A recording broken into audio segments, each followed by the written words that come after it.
রংপুরের একটা ঘটনা যে আমি এক ডক্টরের কাছে গিয়েছি, ডক্টর টেস্ট করার জন্য গাড়ি থামিয়েছি, দৌড় দিয়ে একটা ছেলে আসছে আর দূর থেকে আমাকে দেখেছিল, এসে গ্লাসে নক করছে। গ্লাস খুলে বললাম, কি সমস্যা বলেন। তো বলছি, হুজুর জাস্ট আপনাকে দেখে দৌড়ে আসছি একটা খালি মাসআলা জানার জন্যে, যে একটা ঘটনা ঘটেছে আমাদের এলাকায়, তো এটার সলিউশন কি হবে। অনেককে জিজ্ঞাসা করেছে, অনেক রকম কথা বলেছে, আপনার মন্তব্য জানতে আমি দৌড় দিয়ে এসেছি। কি ঘটনা ভাই? তো বলছে যে আমাদের এলাকায় একজন ছেলে, মাদকাসক্ত ছেলে, মানে এডিক্টেড, ড্রাগ এডিক্টেড, সে তার নিজের মায়ের সাথে জেনা করে ফেলেছে। তো এটা শোনার পরে আমি আসলে কি অ্যান্সার দিব, আমি প্রায় 2 মিনিট চুপ করে বসে আছি।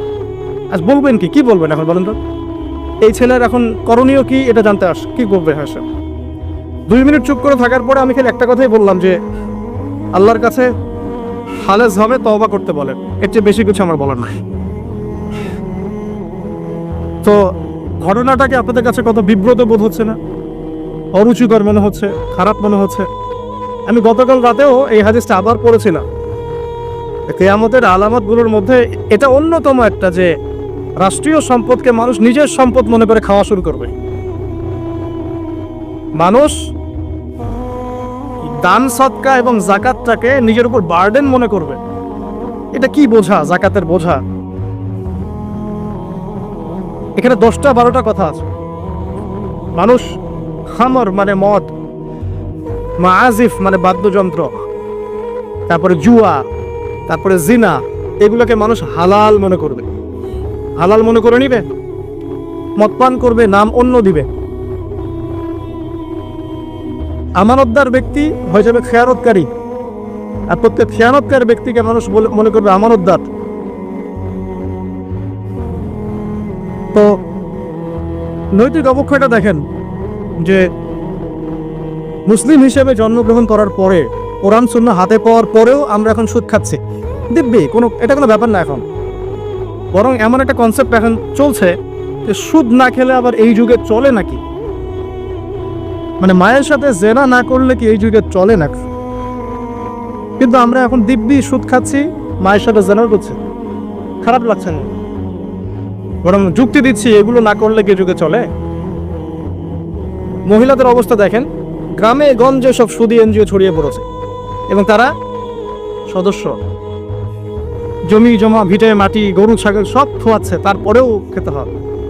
কারণ ওই যে আতাজআলু ফিহা মা ইউফসিদু ফিহা ওয়া ইয়াসফিকুদ দিমা, আপনি কি এমন কাউকে পাঠাবেন যে পৃথিবীতে গিয়ে ফাসাদ সৃষ্টি করবে? এটা হচ্ছে ইকোনমিক ফাসাদ, অর্থনৈতিক ফাসাদ। দেখেন, মুসলিম পরিবারে জন্মগ্রহণ করেও ম্যাক্সিমাম মানুষই নামাজ পড়ে না। ম্যাক্সিমাম কতজন মানুষ 5 ওয়াক্ত নামাজ পড়ে, এটা এখন জরিপ করার ব্যাপার। দেখবেন মেজরিটি সংখ্যক কোরআনটাকে বিশুদ্ধ করে তেলাওয়াত করতে জানে না। কথাগুলো রূপকথা মনে হচ্ছে, বাস্তব জীবনে নেমে এসে দেখেন। ওই যে বলি না আমরা, তাওহীদি জনতা মাঠে আছে, তাওহীদি জনতা মসজিদেই নাই। কি বুঝলেন? কোন মাঠে আছে? তারপরে মুসলিম পরিবারে জন্মগ্রহণ করে দেখবেন পর্দা যে একটা ফরজিয়াত, এই কনসেপ্টই নেই। বরং এখন চেতনা এমন যে গায়ের জামা কাপড় ছিঁড়ে খুলে ফেলতে পারলো বাঁচিয়ে, মানে এখন এই যুগ চলছে। একটু আমি দেখাচ্ছি যে কিভাবে এই জায়গায় আসছে। দেখেন, একটা সময় ছিল যে মানুষ সিগারেট খেত, স্মোক করতো। আমরা ওই জেনারেশনটা দেখেছি, স্মোক করতো চুপ করে, ওই চায়ের দোকানের কর্নারে, এই বাথরুমে ঢুকে, ওই মাঠের ওই কর্নারে গিয়ে, কেউ যেন দেখে না ফেলে। তারপরে কয়েক বছর পর পরিস্থিতি একটু পরিবর্তন হলো, ওপেন স্মোকিং, সবাই, ভাইয়ের সাথেও স্মোকিং, বন্ধুর সাথেও স্মোকিং, পরে বাবার সাথেও দেখা যায় ছেলে স্মোকিং। এই একটা যুগ আসলো। দেখেন, তারপরে আস্তে আস্তে নতুন মদ আসতে লাগলো, গাঁজা, হেরোইন, প্যাথোডিল, হুইস্কি ইত্যাদি, পেন্সিডিল, ইয়াবা। এখন ইয়াবার যুগ, আরো আপগ্রেডেড কোনো মদ আসছে। এখন সিগারেট কোনো বিষয় নেই, কিন্তু ফ্যাশন। যদি কেউ ইয়াবা খায় তাহলে বলা হচ্ছে হ্যাঁ, এ মাদক সেবী। আর বাই দ্য ওয়ে, আমাদের দেশে কিন্তু নিবন্ধিত 190টা বারও আছে। হ্যাঁ, এবং দেশি 204টা ব্র্যান্ড চলছে, আর বিদেশি 38টা ব্র্যান্ড চলছে। পারমিট পেয়েছে 85,070 জন।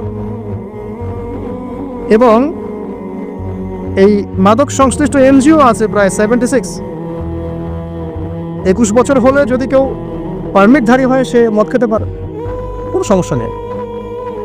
এটা নাগরিক অধিকার আপনার। আবার আশ্চর্যের ব্যাপার এটাও যে এগুলো খুলে উন্মুক্ত করার পরেও আবার মাদক নিরাময় কেন্দ্রও আছে 7টা। মানে ওভাবে খাবেন, এডিক্টেড হয়ে যখন জীবনটা নষ্ট হবে, এই 7টা নিরাময় কেন্দ্রে এসে আপনি চিকিৎসা নেবেন। এগুলো ডিপার্টমেন্ট আছে, সদর দপ্তর আছে, সব গোয়েন্দা সংস্থাও আছে। এবং মাদকদ্রব্য নিয়ন্ত্রণ অধিদপ্তরও আছে। তো এটা একটা সার্কাস, মানে এই ওয়ার্ল্ডটা হচ্ছে একটা সার্কাসের যুগ। এই বিশ্বে যা হচ্ছে না, খালি চোখ দিয়ে যা দেখছেন, এর বেশিরভাগই সার্কাস। যেটা বলছিলাম, এখন ইয়াবার যুগ চলছে না। একটা সময় ছিল যখন ছেলে মেয়ে যদি অ্যাফেয়ার করতো লুকিয়ে লুকিয়ে, চিঠি দিয়ে, কেউ যেন না জানে, তাই না? ঠিক, তার মানে এগুলো পার করে আসতে পারে। লুকিয়ে লুকিয়ে ছিল, কেউ যেন দেখে না ফেলে। কফি শপে বসলেও খুব সাবধানে, রিক্সায় বসলে কেউ যেন না দেখে। তারপর একটা যুগ আসলো, এই জানলে কোনো সমস্যা, বাসায় ওপেন, আমার গার্লফ্রেন্ড, ও আমার গার্লফ্রেন্ড, ও আমার বয়ফ্রেন্ড, আমরা বিয়ে করব, আমরা প্রতিশ্রুতি দিয়েছি একে অপরকে, নো প্রবলেম। তারপর একটা যুগ আসলো যে যেহেতু প্রেম করছি, বিয়েই তো করতে যাচ্ছি, তো করলে সমস্যা কোথায়? তখন আবার টিভিটি শুরু হবে। মেয়েরা যদি বাইরে বের হতো, তাহলে যদি কোনো মেয়ের শর্ট কামিজ থাকতো বা আটো-শাটো পোশাক থাকতো, সে গিলটি ফিল করতো যে সবাই আমার দিকে তাকাচ্ছে, কেমন লাগছে। আর বেশিরভাগ মানুষ এমনটা করতো না, ওই কয়েকজন করতো। আস্তে আস্তে একটা যুগ আসলো যে না, এখন বেশিরভাগই করে, সয়ে গেল এটা।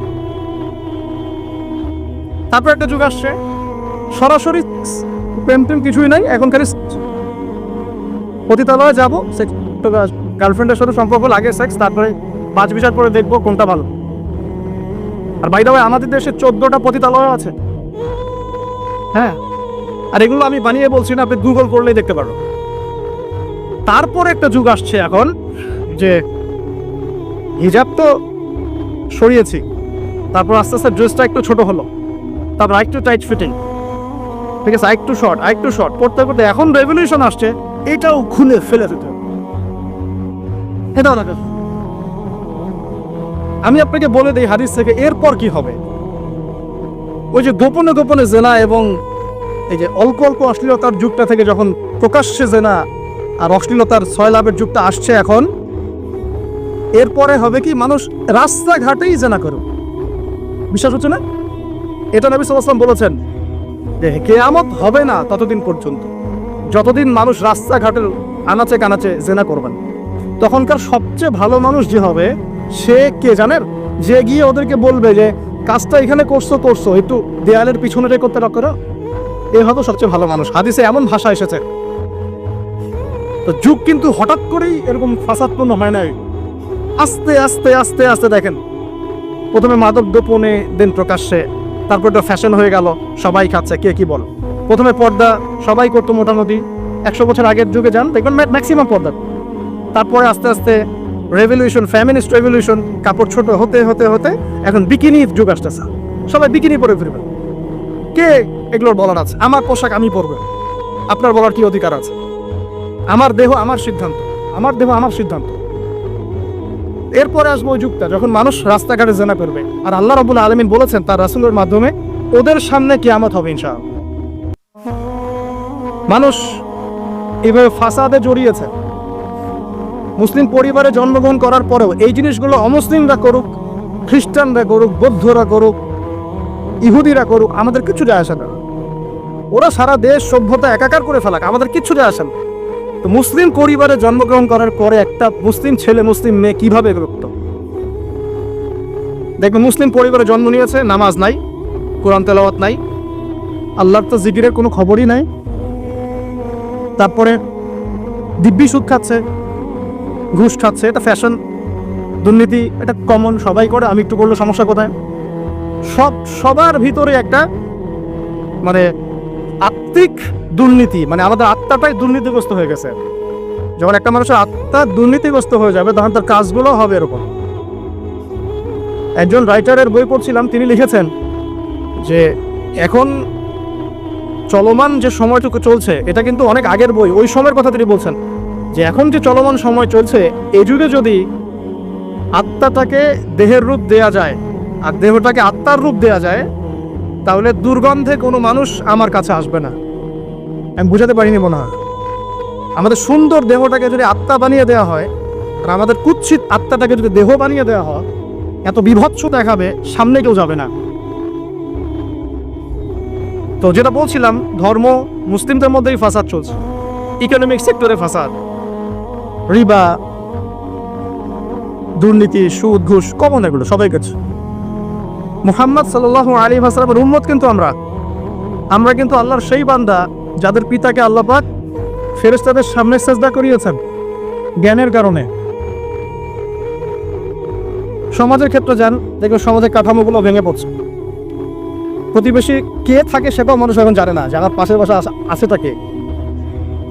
একজন আরেকজনের উপকার করা, কাউকে ছাড় দেয়া দিন দিন কমে যাচ্ছে। দেখবেন কারো উপকার করা এটাকে মানুষ বিরক্তি মনে করছে এখন।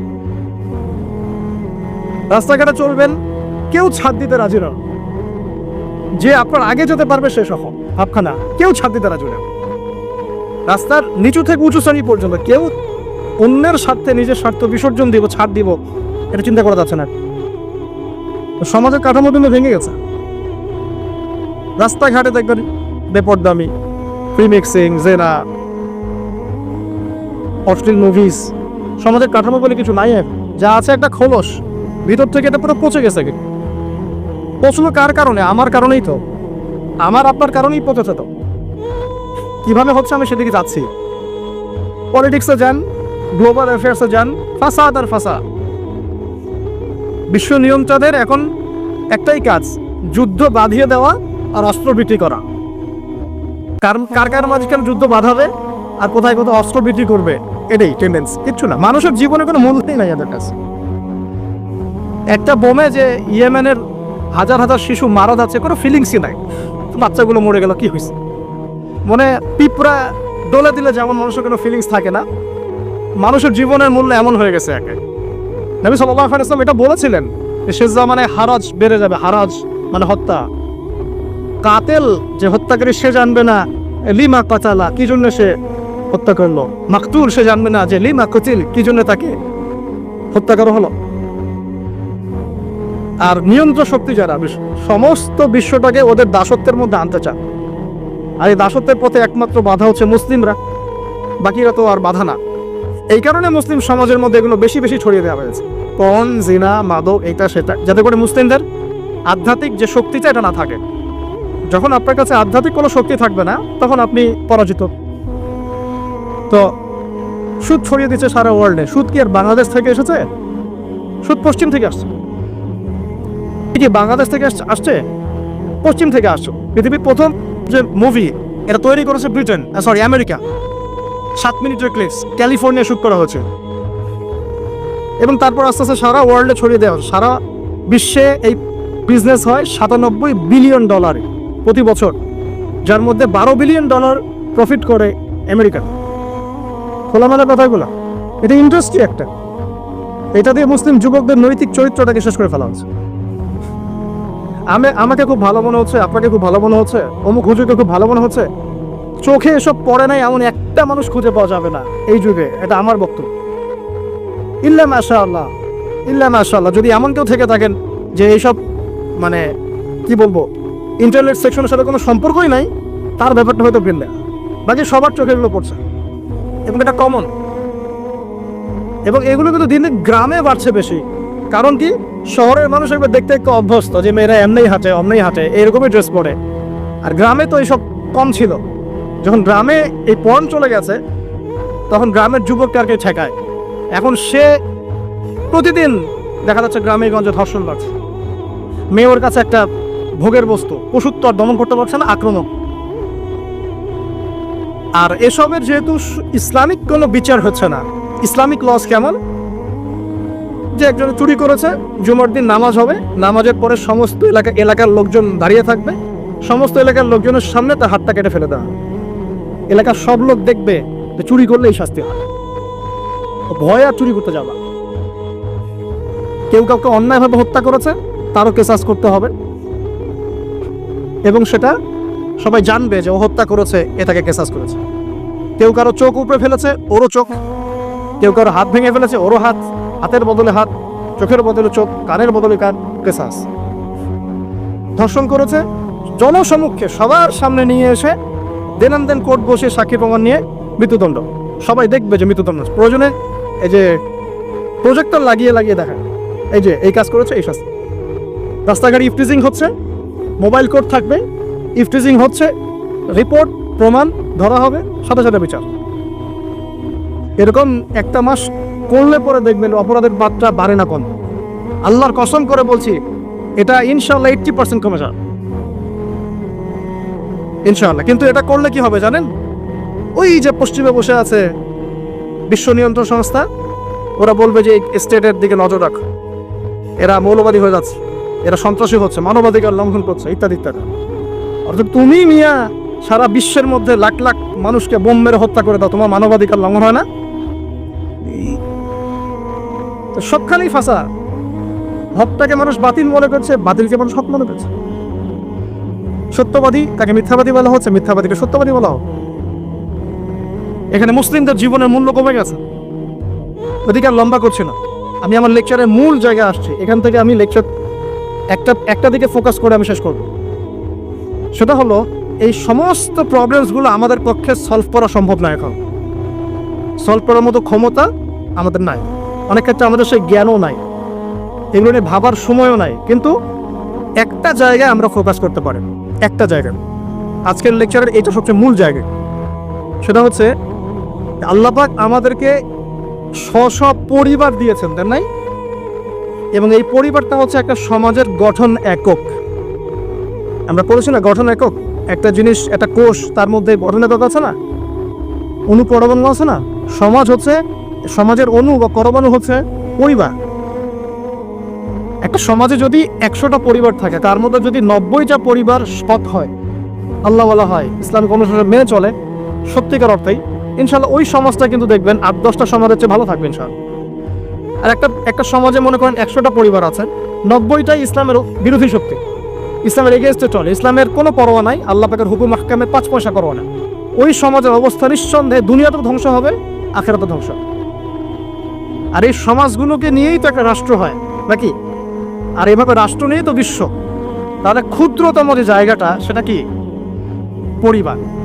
এই জায়গায় আল্লাহ পাক আপনাকে কর্তৃত্ব দিয়েছেন। এখানে কিন্তু আপনার উপর লাঠি কেউ ঘোরাচ্ছে না। আপনি অ্যাজ এ বাবা, আপনি পরিবারের কর্তা, অ্যাজ এ স্বামী আপনি পরিবারের কর্তা, ভাই আপনি পরিবারের কর্তা। আমাদের প্রথম স্টার্টিংটা এই ফ্যামিলি থেকে করা উচিত। তো আল্লাহ পাক এই বিষয়ে কি বলছেন, আমি একটা বলে সামনে যাই। আল্লাহ পাক সূরা তাহরিমের মধ্যে 6 নম্বর আয়াতে বলেছেন যে ইয়া আইয়ুহাল্লাযীনা আমানু, হে মুমিনগণ। আমাদেরকে আল্লাহ পাক বলছেন, হে মুমিনগণ, কু আনফুসাকুম ওয়া আহলিকুম নার, তুমি নিজে জাহান্নামের আগুন থেকে বাঁচো। আগে নিজের চরকায় তুমি তেল দাও, নিজে জাহান্নামের আগুন থেকে বাঁচো। ওয়া আহলিকুম নার, তোমার যে পরিবারবর্গ আছে এদেরকে জাহান্নাম থেকে বাঁচাও। কেমন দেখেন, আপনাদের বাসায় ছোট ছোট বাচ্চা কাচ্চা আছে না? আছে তো। একটা বাচ্চা যদি আগুন ধরতে যায়, ধরেন ও বোঝে না যে আগুন কেমন হবে, ছোট বাচ্চা, আল্লাহ না করুক, সে ধরেন একটা কয়েল ধরতে যাচ্ছে, কয়লা ধরতে যাচ্ছে, হ্যাঁ, আগুন হাত দিতে যাচ্ছে, তা আপনি কি করবেন? আপনি তাকে সেভ করার চেষ্টা করবেন। সে যদি বলে না আমাকে ছেড়ে দাও, আমি ধরবই, আপনি প্রয়োজনে একটা থাপ্পড় দিয়ে হলে সরাবেন না, তাই না? এটা হচ্ছে বাঁচানো। আপনি আপনার শিশুটাকে এই যে হাতে আগুন নেওয়া থেকে বাঁচালেন। আল্লাহ পাক এটা বলছেন, নিজে বাঁচো, পরিবার বর্গকেও বাঁচাও। পরিবার বর্গ যদি শুনতে না চায়, না আমি জেনা করব, না আমি গান শুনবো, না আমি মদ খাবই, হ্যাঁ, না আমি এইটা করবো, এটা করবো, যদি আপনি বুঝে থাকেন যে আপনার কথাটা হক, শাসন করে হলেও তো তাকে বারণ করতে হবে। এখানে আল্লাহ পাকের নসিহত হচ্ছে, তোমরা নিজেরা জাহান্নামের আগুন থেকে বাঁচো, পরিবার বর্গকে বাঁচাও।